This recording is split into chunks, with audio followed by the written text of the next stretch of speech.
Hi mga kananay! Samahan niyo nga po ako sa aking for today's video. Let's go, go, go! At dahil nga midnoon pa yung pasok ko sa aking trabaho, ay napag-isipan kong maglaba na lang muna ng aming mga labahan para at least naman po ay hindi na ako matambakan ng napakaraming labahan. So ayun na nga po mga kananay at nagbabanlaw na nga po ako ng aking mga labahan dyan. At ito naman aking asawa, inilagay ba naman sa harap ko ang aking anak at ito na nga ho yung nangyari. Sa likod na may napakasayang bata, may isang nanay na na-stress dyan sa laba. Kasi nga ho, ay Diyos ko day, pinagkukuha yung aking mga labahan at itinatapon ba naman doon sa ibaba.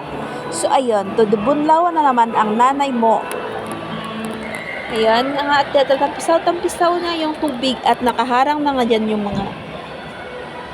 Ayan na nga, nakikita niyo naman na tinapon talaga niya yung aking labahan, ha, Diyos ko. At nutusan ko nga siya na kunin, ay hindi pa naman pinulot. Ako na naman ulit.